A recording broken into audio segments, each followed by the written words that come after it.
all decisions are made from two places, love or fear. Right. Yep. That's it. That's all there is to it. So if you're afraid, dig down deep, think about what you're afraid of. And is it real? Because I don't think it is.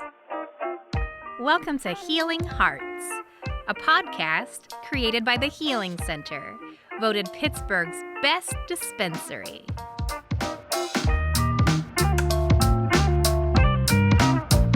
Welcome again to the Healing Hearts podcast, coming to you from the Center for Media Innovation at Point Park University. My name is Mike Flick. I'm the host of the Healing Hearts podcast and also work at the Healing Center, where we have locations both in Washington and in Monroeville, soon to come to Cranberry. And we have a packed studio today of guests. Our CEO and co-owner, Chris Cohan, Melonie Kotchey from Compassionate Certification Center, and Michael Butler, our general manager and lead pharmacist at the Healing Center.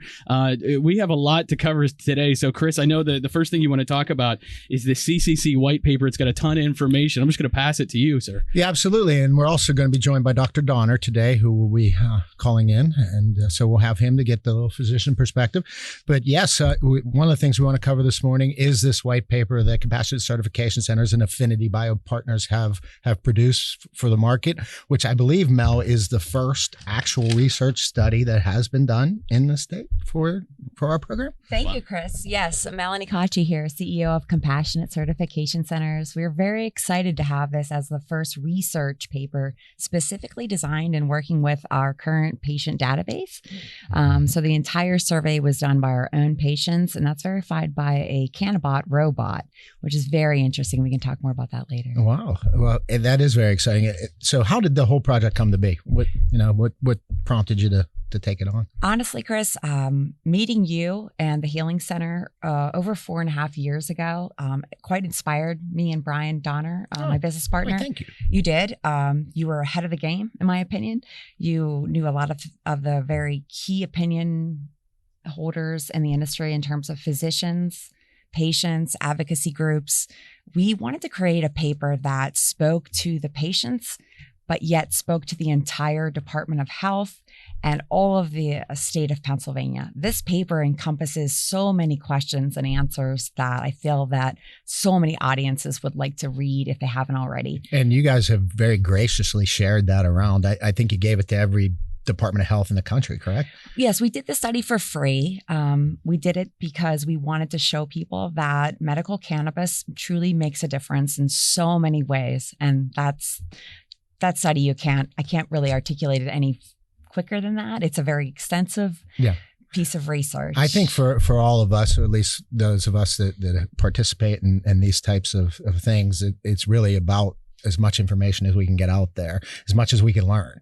And I'll bring Dr. Butler in here now, who's been perusing your lovely paper here this morning, and very jealously.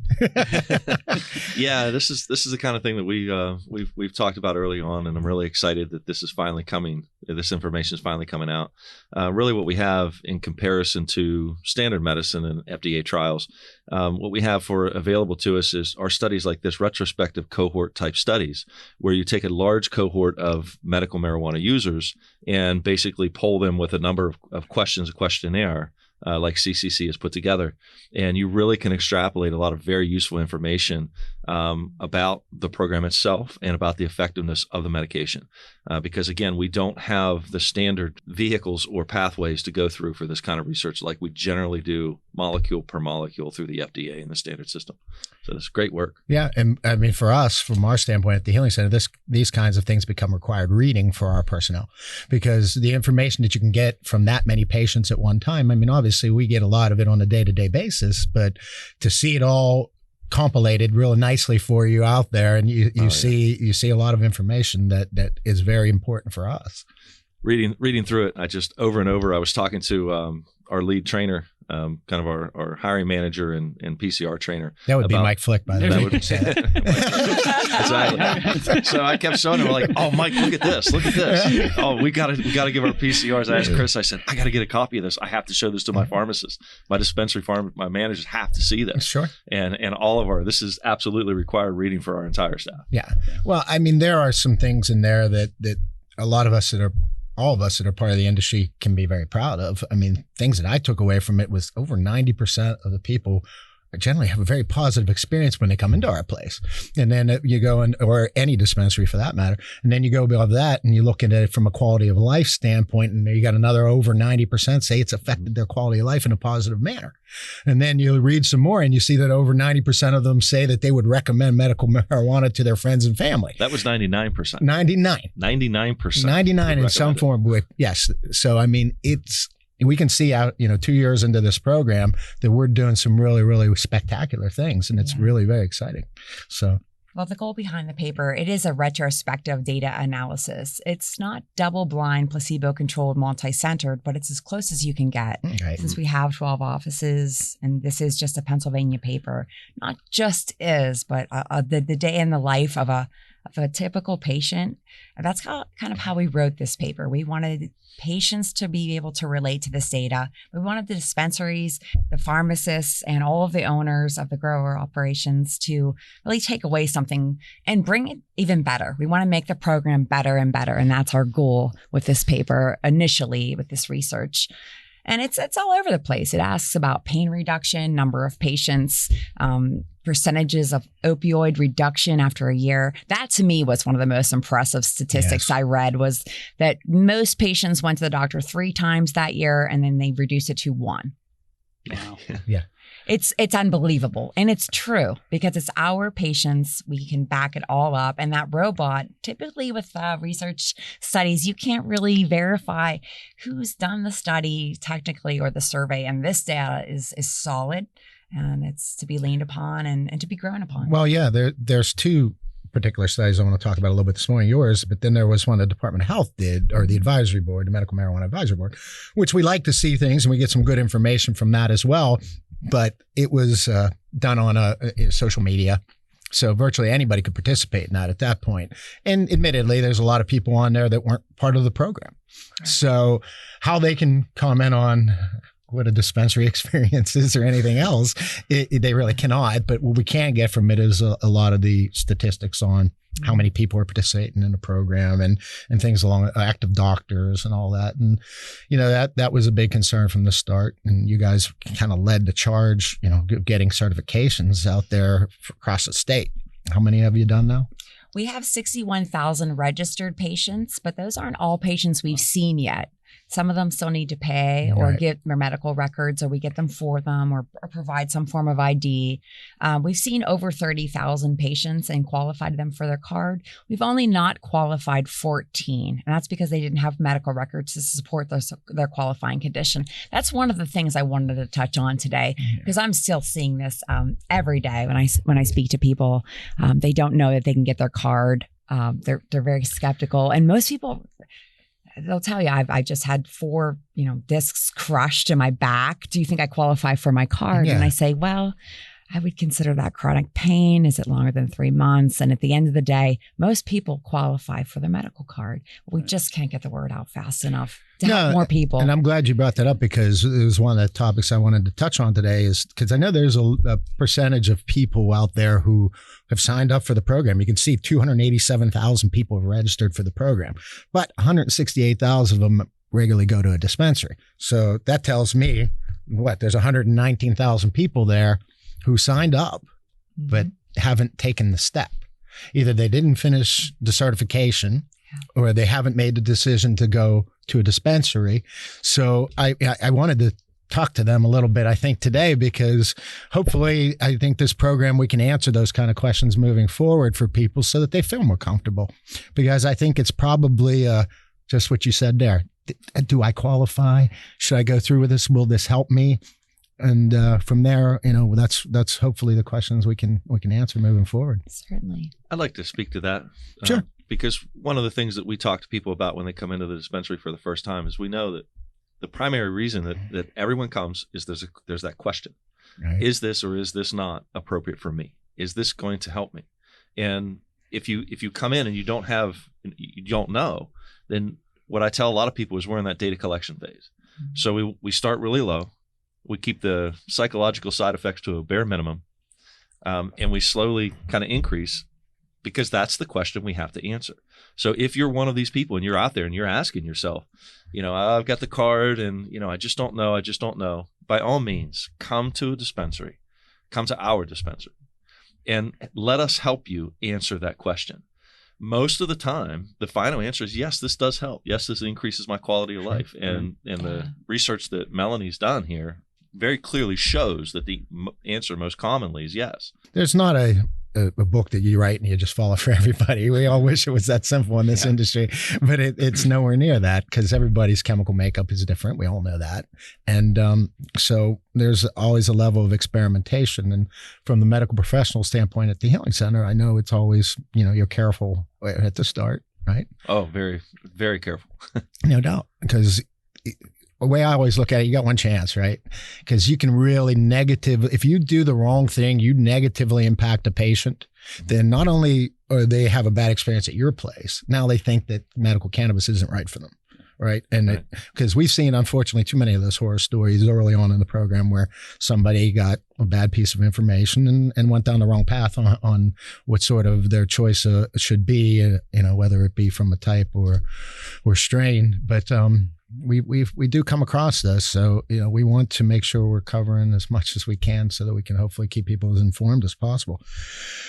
Speaking to that level, Mel, maybe you can tell us some of the things that are that you hear an awful lot from your patients on a day-to-day basis. Well, being a patient myself, I always try to put myself back to where I started mentally. I'm from corporate America. I got drug tested my whole life. I was told that marijuana is a drug. It's illegal. You'll die if you do it. My mother told me that. Many parents tell their kids that. And, maybe it works, maybe it doesn't, but it certainly did for me. I waited and I got my medical card, and it took me years to find the right CBD. It took me years to find the right products to help me. Now, had I been a patient in Pennsylvania, which is not where I was a patient when I originally was starting this, I lived in Arizona, the treatment time would have been much faster. In Arizona, they don't have pharmacists on staff to help and assist like Dr. Butler. He will get you where you need to be really quickly. Right. They don't have places like the Healing Center, which is, I love all the dispensaries, I do, but they help you find the right dose, which saves you time. Many people are out of time, and it saves you money. And it gets you a better experience from the start. You have a bad experience from the first start, like a 90-year-old woman on a really high dose, and that's all that's on the shelf in some of these dispensaries. Not the Healing Center, but it's very common for me to hear a 90-year-old woman put on a very high tincture or a very high dose, whereas you just heard, go low, start slow. So the things we hear from our patients are, I can't find a product that fits me, but it may be because the product was out of stock. And that is a solution we're rapidly coming up with. Yeah. It's exciting. Yeah. Well, that's, we all know, as I read through all the research that we found so far, I mean, there's very common themes from everybody. One, they'd like to see a better variety of medicine, especially across flower options. Mm-hmm. I mean, and that will happen. We all know that there's more and more grower processors coming on. And then ultimately, price is always a factor for everyone. And as I look at everything, if you look at the person's average spend in a dispensary, it's gone down $20 or $30 from I believe it was around $130 when the information has started. Now across the state, it's down to about $100. Mm-hmm. Okay, $109, somewhere in that range. But so from that standpoint, you have over a 20% drop in what somebody's spending, and the reason for that is, I can tell you straight up, is the cost of medicine has come down. As more grower processors come on, they will come down. It leveled off a while ago, so it hasn't been dropping much in recent times, but I believe over time it will. And I'm confident that by third quarter or so this year that people will be able to walk into our stores and anything that they want will be on the shelf. We won't be running thin. And that's what Mike specifically over there has been working very hard with all of our grower processors, so that hopefully we don't have as many lapses on the menu as time. Because for us, as I explained to everybody, well, here, it's great. I got this medicine. This works for me. It's wonderful. Now I can't get it. Yeah. Okay. What the heck? You know what I mean? At that point, that's the worst thing that could possibly happen for somebody. We got a patient who's excited. All right. This has really worked for me. Come on. I want to come in and get it again. And now then they can't. That kind of speaks to one of the things that the industry in general is lacking, at least a little bit, I think, is standardization. Yeah. And, going forward in the future, as more and more states adopt medical marijuana legislation, that standardization, I think, is like the next big step that our industry is looking to take. And I think you're actually probing into that as well, aren't you, Chris, with some yes, we plans? are. We're all trying to I think the connection that is missing, and we've all those of us who are in this industry have realized, doctor, patient, dispensary. Okay. You might get information flowing from patient to dispensary a lot, which you do because we talk to our patients a lot. And how much they talk to their doctor, you probably get a good bit from that. But we got to make sure that triangle is closed. Okay. So that the doctor, the dispensary, and the patient are all flowing from the same perspective. Exactly. All have the same information, and we all know what's going on. Okay, that's standardization. So yes, there are some things that I know Melonie's looking at. We've looked into from EMRs to things that take it to new levels. But we have to bring something to our industry. There is no question about that. You want, the main thing for me is, and probably anybody who knows me, the thing that makes me most upset when people talk to us is if they do not give legitimacy to our industry. And I know that really fires you up as well, because there's so many of us who have worked so long in this, and we know what we do. And you see these statistics that come from these research things on the numbers of people that we help, and still you go out there and people don't want to give you a legitimacy. I mean, that to me is one of which is why we need those kinds of things. We have to connect that. Until we do, in the end, not everybody's going to understand it. And they're going to choose to believe what they want to believe, because we're aggressively looking to hopefully expand in our areas in Pennsylvania, but then West Virginia's coming on here soon as well. So we make a lot of trips. We talk to a lot of legislatures, law enforcement, political people, all of that, and the lack of education and information that is out there is literally staggering to me. I mean, the questions that get asked of me sometimes are really, and again, it goes from what people want to take and what you want to believe. If you want to believe that this is the devil and it's killing everybody, you're going to find a way to say that it's the devil and it's killing everybody.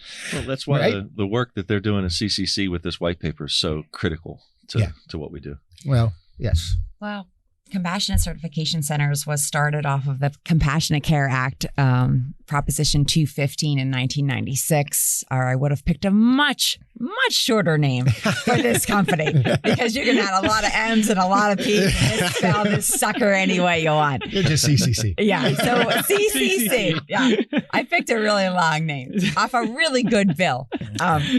But long story short, we still hear this isn't quite yet in medicine. And I feel that way because I come from traditional pharmaceutical background where I know exactly if I take this pill, it will last exactly this long and I'll have potentially these side effects. We're just not quite there yet. Right.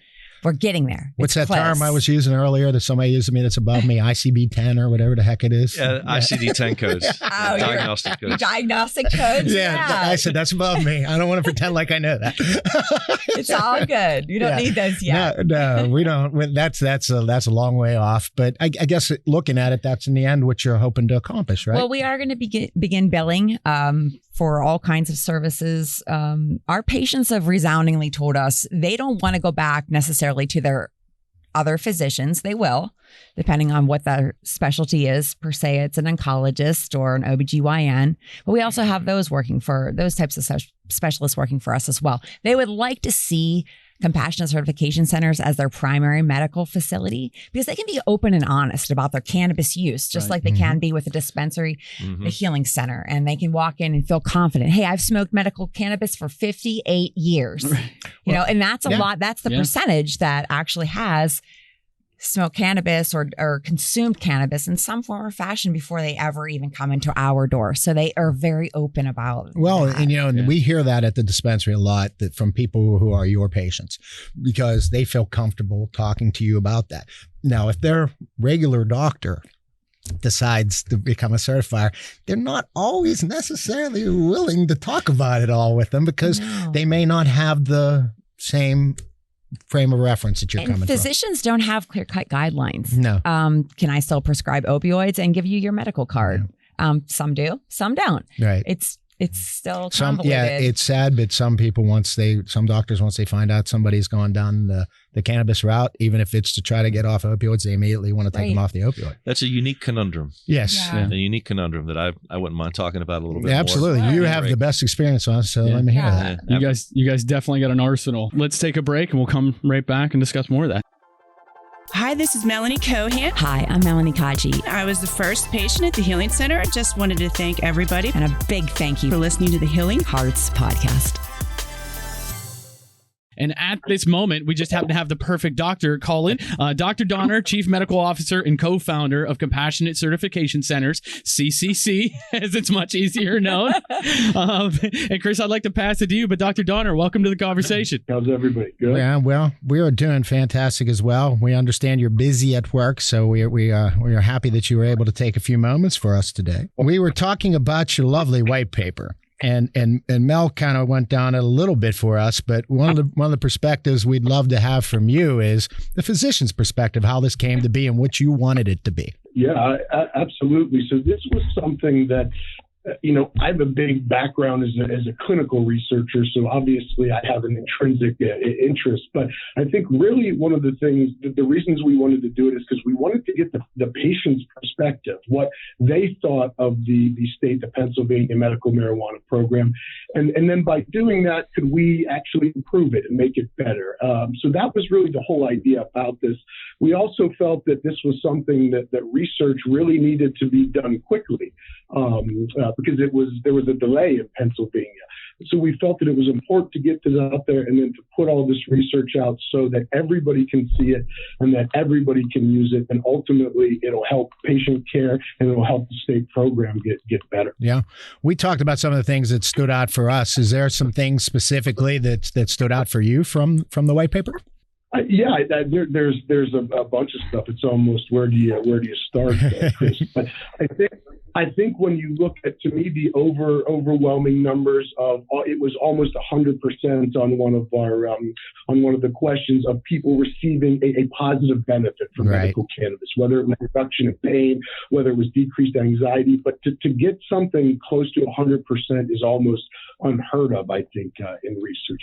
I also think it was interesting, and you and I have talked about this before, where the patients, when they went to the dispensary, that they reported they felt they got the wrong medication so many times on the first time, right? So that to me was a very, very interesting data point. So, and really what we did with this was meant to be the foundation of a research platform moving forward, so that next time we go out and we all do this as a medical cannabis community, we can tweak it, make it better, and get more of the data that we want and need. One of the beautiful parts of your organization is people feel freely to talk to you about cannabis, right, and their use, whereas maybe they don't normally do that with their doctor. And then we took that a step further and started to talk about opioid replacement therapies and how some doctors, when they find out somebody's on cannabis to try to get off an opioid, immediately try to take them off the opioid. And that's the conundrum, as Michael so put it poetically, that we all face. So, we want to get your thoughts on that a little bit. Yeah, this is a great point. I'm glad you brought it up, Chris. It's a big problem, and there's so many patients that actually probably would benefit from medical cannabis therapy, but they're so scared of what's going to happen to them at their pain physicians, and they're going to be shut off of their other medications. So it's really a big problem. One of the things I would say about this is there was recently a real large study that came out in Europe, and it showed with regard to, or it examined, I should say, particularly the elderly population and cannabis versus opiates. And what they found was that patients who are on medical marijuana and taking opiates need a smaller dose of an opiate at a less frequent interval, right? But that there was some synergy between those two. So in my opinion, as a clinician, it's not an all or one. It's not an all or nothing cannabis versus something else.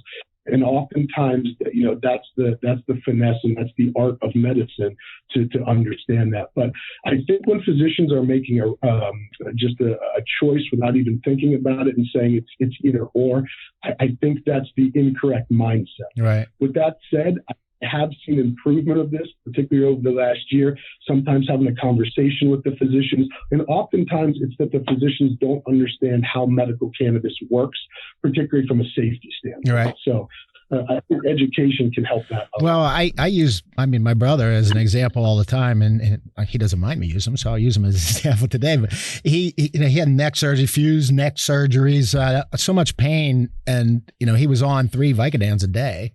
And he started on medical cannabis, which took him to 2, which took him to 1, which took him to none. Mm-hmm. Right. Yeah. So for me, knowing what I know, and everyone in here knowing what you know, medical cannabis is a lot better for him than taking 3 Vicodins a day. Mm-hmm. Right. For your internal organs, everything about you. So for us, that's a success of, for us. We're so happy about that from our family and just from the community. I think there's another factor at work, and I think it's systemic kind of in our industry. And Dr. Donner, tell me what you think about this theory. But what I see a lot, we have so many patients that come in that have pain doctors and are treated at pain clinics who specialize in that, of course, that it is just that all or nothing mindset. So if you use medical marijuana, then we will not continue to prescribe you your opiate that you have become reliant upon to have a normal quality of life. And I think there's another factor involved, and I think that's insurance. So if I have a pain clinic and I run it, then I must have liability insurance. My insurance company is probably going to tell me that if you co-prescribe opiates and marijuana, we will not insure you. And I think the reasoning behind that is if as soon as a suit comes up, and there's any kind of a litigation involved, you can fall back on standardized medicine, FDA guidelines, JCO prescribing parameters, in normal course of practice. But when you get into medical marijuana field, into the medical marijuana field, the fact that it's a Schedule I, then the insurance company really doesn't have anything to fall back on to guard themselves in the event of a suit or to defend themselves. And I really think that there's a systemic procedural kind of factor involved in that decision-making process. What do you think about that? I think that absolutely has some teeth to it, obviously, just because of when you look at the landscape of medical cannabis and federal versus state regulation. So I think that could absolutely be a real concern, particularly from the insurance standpoint. Mm-hmm. And I think, as you said, too, this is obviously there's a lot of moving parts to this. There's not one specific reason that say, hey, we can fix this. I think the financial part of this is a reason too. Look, physicians, particularly when you're talking about a pain physician or somebody, how do they get their reimbursement? It's by treating patients. Right. It's by doing these things. When you introduce medical cannabis, oftentimes you don't need that stuff as much anymore. So it affects revenue. And these are things that don't feel comfortable to talk about, but this is the reality, right? Well, we all know the largest lobbying force against us passing this was the pharmaceutical industry. Let's all keep in mind, though, that when you bill something for insurance, they have absolutely no idea that you have a medical cannabis card. Right. The databases don't sync. No. So there's absolutely no way that a patient can still go to the doctor, and yet unless they tell their doctor they're on a medical cannabis regimen or they have their card, there's zero way for them to know. Correct. The same thing goes across guns. Yeah, because everybody's scared with their guns. The databases don't sync. They don't share. No. The only problem you have from a firearm standpoint is if you go to buy a new one. Because you're going to be asked a question. Right. 11 and 14E. Yeah. And you know what? I'm not trying to say to lie. I'm just saying the databases simply don't sync. So we would never bill Medicare or Medicaid, a government. That's our biggest government payer, right? That's why hospitals don't do certifications. That's why it's better to come to a specialist like Dr. Donner, who really knows what he's talking about, just like you do, Dr. Butler. Some people doctors will say to me, oh yeah, another one of those places opened up the other. And I'm like, you don't know the difference between hemp and something that's THC. Right. You really have no idea. Yeah. And that is amazing to me because I had 2 doctors do that to me last week. Hey, you guys are just popping up everywhere. They think that the program, that every place, you know, that a CBD store is the same as a dispensary. Right. Like Yeah. purchasing CBD at Exxon Right. or Sunoco is going to give you the same medical advice or even the quality that you would get at a And doctor's office. That's really, really important for the patient or the prospective patient to understand. Your choice on where you choose to go, what doctor you choose to see, where you go to get your certification, and then what dispensary you come to. I mean, obviously, I'm a little partial. But Obviously. you know, in the end, you have to do that research, and so you know, that's the recommendation I give to all patients is take a look around. You know, make sure you know, when you're considering a doctor to go see, make sure they know about medical cannabis. Folks at CCC, you know, that's what they're based upon. You know, you're going to get that. You know, so as a patient, you have to know that, and then with a dispensary as well, you got to know that there's medical professionals there. They can, if you are on this medication, they need to know that maybe you want to stay away from this. Mm-hmm. And if you don't have that happening at your place, then you probably shouldn't be there. And Dr. Donner, I love your philosophy on educating all physicians, especially because you have an emergency room background. If a patient comes in to see you and you don't know if they're on medical cannabis or not, it would be helpful to. And you have such a great outlook on education of all providers, whether they believe in cannabis or not. I love that philosophy because it's something that I wish all healthcare providers would embrace, because it actually does affect anesthesia, propofol levels. I mean, there's some really good clinical research coming out that shows you need more anesthesia just coming into the door if you're a high cannabis user, meaning your dose is a bit higher than perhaps the state normal. As an emergency room physician, admitting a patient without a background, a heavy medical background, knowing in advance, you know, your position on that, I would love you to share it. You know, I think you're 100% right, Melonie, is that, you know, when you think about as physicians, whether it's in medical school, in residency, in fellowship, we're not taught about cannabis or the endocannabinoid system at all. But yet we know that an imperative sort of a biochemical process or system within the body. So every doctor, like you said, whether or not you believe in medical cannabis or not, as a physician, you have an obligation to your patients to understand the science and the medicine, to at least be able to have an intelligent and meaningful conversation, right? And I don't think that we're there yet. And so I think our physicians need more of this baseline training. Well, when we get that, what I will say to you is, and this is for the benefit of everyone listening, I've sat beside Mel and Dr. Donner and Dr. Butler at, I cannot count the number of educational events at this point, right? Mm-hmm. And you know, that's something when we go and fill out our renewal of an application for our permit and they say, what have you done for the community? In that section alone? I mean, and that's just it. Because we can go back 4 or 5 years, the three of us, and back before we had a permit, before you had a business, we were all working hard to try to get as much education for our industry as we could. And that's the bottom line. And we're not going to get where we all want to go until we do. Well articulated, Chris. Thank you. Well, I want to shift gears a little bit. I want to talk a little bit about some of the numbers of our program, because, you know, there are, how many states now do we have medical cannabis in? 33. 33 states. And Pennsylvania is well recognized as the best medical market in the country.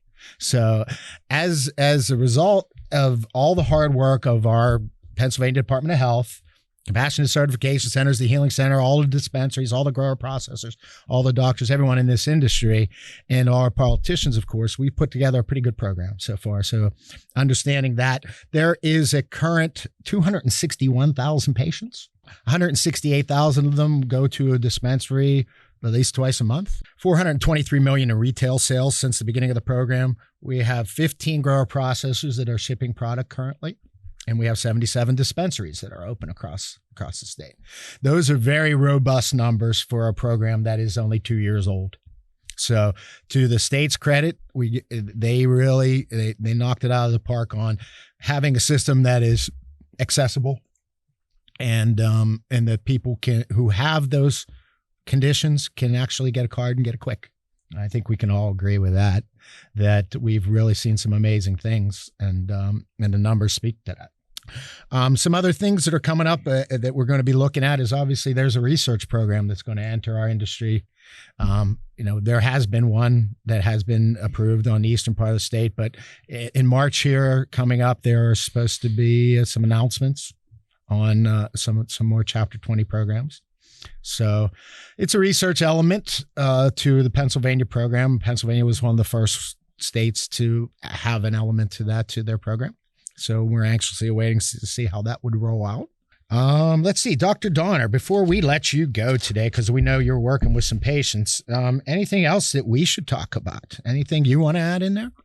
No, Chris, the biggest thing I wanted to talk about was the research, and you just brought up Chapter 22, because that was the other thing I wanted to discuss. And I guess, to agree with you, God, that our state program is so robust, and like you said, in the first 2 years, we've all of us are familiar with the other state programs as well. So, and I think we're proud of the PA state program. So, the research is going to be huge. I think that Chapter 20, the idea behind it was fantastic. There was obviously a rough start to it, sure.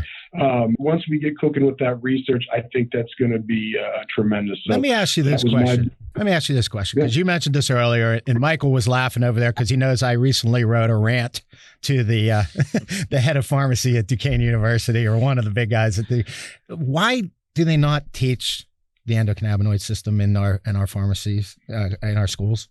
Why? Honestly, I don't have a good answer for you. In my opinion, it's insane. When you look at it, it's a system of biochemical, neurochemical communication, similar to whether it's serotonin, norepinephrine, dopamine, but these are our baseline science principles that were taught in medical school and in pharmacy school, and the science is there. Why it's not being taught and instituted, I don't have a good answer. Well, I wanted to go down to their job fair because we have 4 Duquesne pharmacists on staff right now. I just hired another one. Yeah, so we just hired another one. So it's a great place for us to recruit. So I wanted to go down to their spring job fair, and they wouldn't let me. So they said, we don't allow it. And so that prompted my email, and I was like, you realize how many of your students are employed in this industry? Do you realize how many more are going to be employed in this industry moving forward? Yeah, the growth of the PA program is providing tremendous opportunities for pharmacist employment in a market that really is a little upside down now of available pharmacists versus jobs. Well, as I mentioned many times, than jobs. When we settled, I know because I had to find the exact right guy, but I interviewed 68 pharmacists before we chose Dr. Michael Butler to lead our group. So we don't have a shortage of them that apply. Mm-hmm. So, that's the thing. It really has given a big shot in the arm to the pharmaceutical industry, and it doesn't seem like that industry in PA has really embraced it as much as they should, specifically from the education side. I have to agree. Yeah. So, especially when you look at our white paper, which shows that over 40% of our patients want to meet with and did meet with a pharmacist upon their first visit. Exactly. Yeah. That's very telling. Most states don't have a pharmacist to meet with. No, you're on your own. And your white paper shows it, and so does other things that people want to know about cannabinoids and terpenes. They do. They want to know the profiles. They want education. They want to see it on the packaging. They want it on your websites. They want information to it. So, but our schools don't want to teach it. And then, in PA, they really kill 2 birds with 1 stone. I mean, they're giving patients a better experience, helping people decrease the amount of time it takes to find the right product. They've got that professional advice there, and also it's creating employment opportunities in a field that desperately needed additional employment opportunities. Certainly. Yeah, we've hired over 76 employees just here in Pennsylvania, with an additional 16 in Florida and growing. That's amazing. And, we don't have any turnover. Our employees really love what they do. They love the patient satisfaction, and so do our doctors. We've had several that have wanted to retire and work for us full time. And that speaks volumes to the level of dedication they have to our patients. And then when they come back for recertification, they get to see, for example, we had a nonverbal autistic man of 30 years old, came back a year later speaking, doing math. Wow. Rain Man type math. That's got to be so rewarding. I never thought in a million years when we started this company that we would have this kind of results with our patients. I never believed it until I saw it firsthand. Well, congratulations to you and And to Dr. you Donner too. as well. Yeah. Thank you. I know you're busy this morning, Dr. Donner. We appreciate you carving out a few minutes to speak with us. So thank you.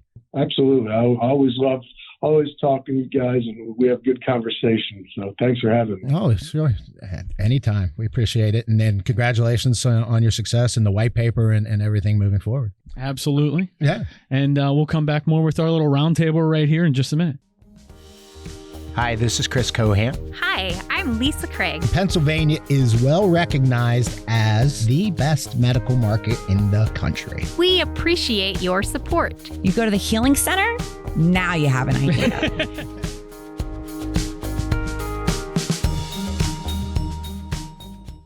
Again, welcome back to the Healing Hearts Podcast. My name's Mike Flick, host of the podcast here, and we're coming to you from the Center for Media Innovation at Point Park University. Back with our roundtable here, our CEO and co-founder, Chris Cohan, Melonie Kotchey, CEO and co-founder of Compassionate Certification Center, general manager and lead pharmacist from the Healing Center as well, Michael Butler. And we were kind of talking about this a little bit earlier. I want to bring it back to Mel. We were talking about how some patients, you know, they've never tried cannabis in any form their entire lives. There are still a lot of those people out there, and they come, you know, maybe their doctor, maybe their friend, maybe somebody they trust, pushes them in the direction of medical cannabis. They get their card. They come into our facility. They're still a little intimidated, a little apprehensive. You didn't try anything till you were how old?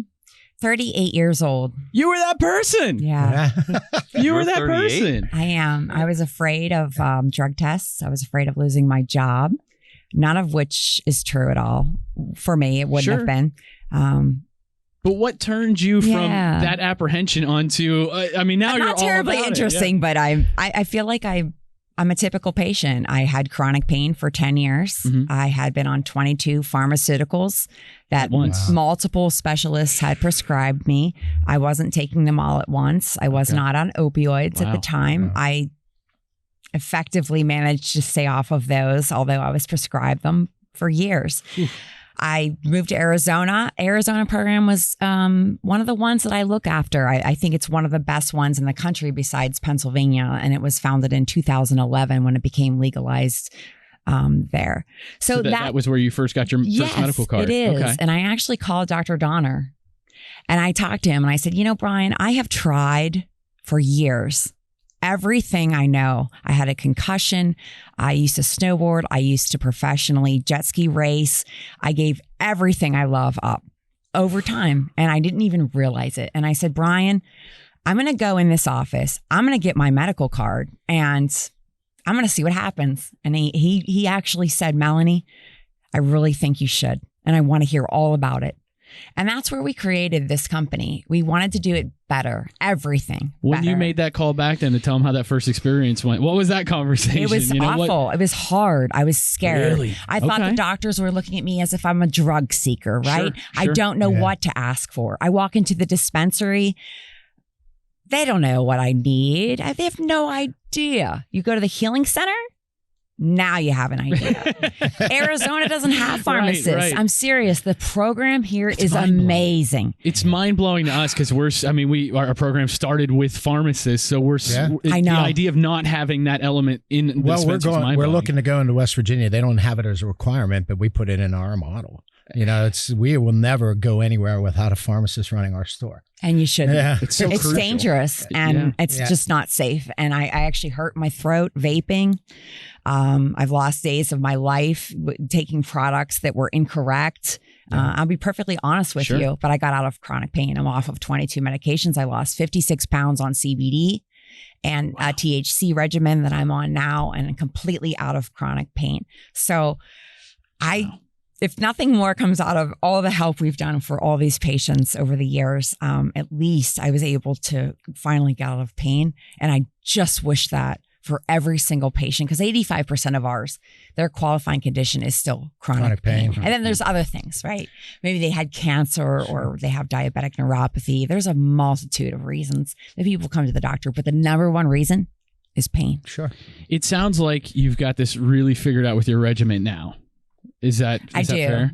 Yeah. How long did it take for you to get there? Because I mean, we tell patients all the time when they come into our dispensary, you know, I kind of steal the line from Aerosmith, you know, it's a journey, not a destination, right? Like it takes some time to get there. You know, what was that journey like for you? How long was it? Because you end up trying a lot of products that some work for you great, some don't at all, you know, and it's kind of a game of journaling and keeping track of all that stuff. Yeah. If I'd have started the program here, it would have been very quick. I'd say 2 to 3 months, and they would have helped me find the correct products. With the guidance of the pharmacist like Mr. Butler. I'm looking at you, Dr. Butler. I just know you would have. Yeah. I did not get that kind of help in Arizona. And I've visited many states since that are both recreational and medical and seen their program hands-on. And what we're trying to do is cut the treatment time. Patients are out of time. And yeah, absolutely. And it took me years. It took me years. It's horrifying to hear. It's not the case here, though. I'm just telling you honestly what I did in another state, and I'm thankful that I'm born and bred from Pittsburgh back home, and I have products that, I mean, I'm not in pain anymore. I can go back to jet skiing for the first time. I'm excited this summer. So thank you for listening to my story, and I just hope it will inspire people to try something different. I mean, the pills, the doctors, they only know so much, right? Everybody has a limitation. Let's just push it one more time. Yeah. Call us, call CCC, call a healing center, get to the answers. We have them. And you don't have to be in pain. You don't have to live this life for whatever's not working anymore. You just don't. No. One of the things we started as a marketing campaign this year is we're using our own employees talking about their healing journey, right? Their own independent healing journey. And that's kind of what Mel just did. And everybody's got their own story. Absolutely. And that's what makes our jobs very, very fulfilling. Because every day you are part of somebody's healing journey. And I don't take that lightly. I know he doesn't, she doesn't, he doesn't. Nope. None of us do, because until you're in that, and I think I talked about this on a previous podcast, I was never really in that scenario. I worked corporate America like you did. You know, we were out there selling things, doing whatever you do. I mean, that changed somebody's life. Sure, their business made their business better, right? And things like that. But it's much different when you change somebody's health. When somebody walks into the dispensary and says, I've been on cannabis for 6 months, and he pulls out his jeans and you could jump in him because he's lost 130 pounds. Things like he's that more are incredible. active. There's no end to the complete turnaround stories that we hear, the 180, you know, the increase in quality of life. And I used to actually estimate our numbers a little low as far as the number of people that would report back they got a positive benefit, the number of people that report back that their quality of life just shot through the roof, the number of people that report back that they decreased the amount of opiates that they take, because like Dr. Donner says, there's a very true synergy between those two drugs. Seeing the white paper and seeing the numbers, the real numbers that are coming out, they're actually considerably higher. We would say 8 out of 10 most of the time. I generally went to 80%. And you err on the side of caution. You go conservative, right? And that's what I would say. Under-promise and over-deliver. Yep. That sounds pretty good. Yeah.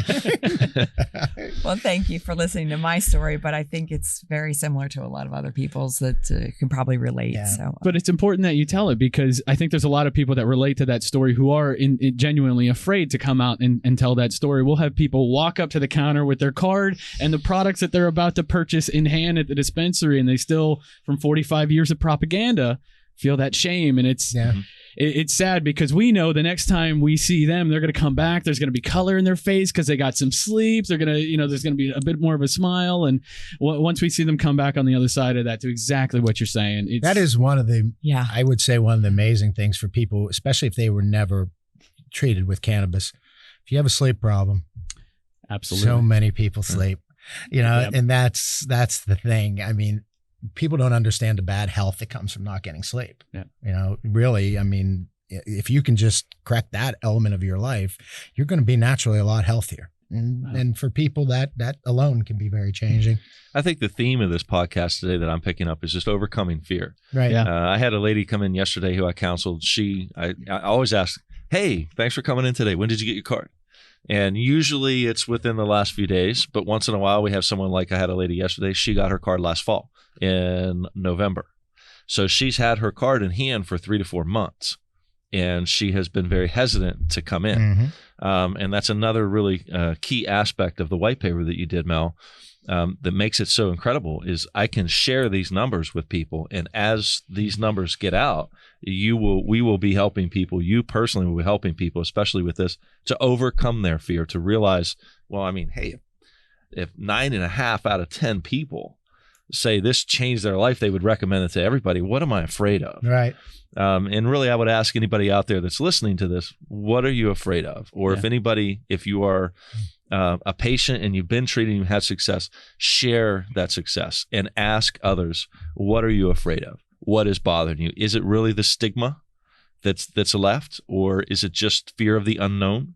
But whatever that fear is, it's really worth it. It's beneficial to face that fear and overcome it. Yeah. Because there's benefit out there, and we can help you. Well, you remember in the summer we brought in that gal Nikki Fuhrer, who wrote that book. I remember. Visiting your Woman's Guide to Dispensary basically is what it was, and it's a great book from a perspective of, because I know I have friends who obviously have been cannabis users the most of their life, but never went to a dispensary and first get their card. They're still intimidated. Yeah. Okay. Right. They know a lot about cannabis, but they're still intimidated because they don't know what they're walking into. Everybody has a fear of the unknown, right? Absolutely. It's natural. There's a natural anxiety level. And I think, as I said before, about anxiety being a great condition for this, because everybody suffers from some sort of anxiety at some point in their life, right? You get in an uncomfortable situation where you just feel like you're a fish out of water. You're going to have anxiety. Yeah. And I think that's common for people. So we like to talk about that. It's going to be a very comfortable experience. Number of people who send me pictures of themselves walking out of our dispensary with a big smile on their face. That's another thing that makes you feel great. It's like, that's wonderful. Then they're like, oh, I felt, it wasn't what I thought it was going to be. And I think that a lot of times is it too. And we hear that from our patients when they come back. They love the experience that they get at the Healing Center. And, I found all decisions are made from two places: love or fear. Right. Yep. That's it. That's all there is to it. So if you're afraid, dig down deep, think about what you're afraid of. And is it real? Because I don't think it is. It's something you've manifested in your head, just like I did. And I was scared to admit that I was in pain, and I was scared to take a chance on something completely new. And it's the best thing I've ever done in my life. Second to starting this company, third to meeting the Healing Center. So love and fear. It kind of seems like it drives your life now with everything that you do, with your career, with your business, with everything. I just try to make good decisions based on those two principles, because it really does all derive from that. Not to get too serious, but I mean, what's the fear of going to dispensary? When you buy the wrong thing, and that's really the worst that can happen. It's a deep thing. It's a deep thing for people, and it's clearly a deep thing for you too, and we can definitely appreciate that. I kind of feel everybody's got a kind of a coming out story. That inability to be completely open comes from a place of fear. Yeah. In the end, we are who we are, right? And that is great. I mean, that all decisions should be based on love, not fear. Absolutely. Yeah. Well, I think that's a great way to finish. I don't know how we end better than that. So thank you again for listening to the Healing Hearts podcast, coming to you from the Center for Media Innovation at Point Park University. My name's Mike Flick from the Healing Center, Chris Cohan, CEO and co-founder at the Healing Center, Melonie Kotchey, CEO and co-founder of Compassionate Certification Center, and Mike Butler, general manager of our Healing Centers as well. Thank you guys all for being here this week. Thanks a lot. Thank you, Mike. Thanks for listening. Healing Hearts is presented by the Healing Center, voted Pittsburgh's best dispensary. Healing Hearts is recorded at the Center for Media Innovation at Point Park University. More information is available at thehealingcenterusa.com.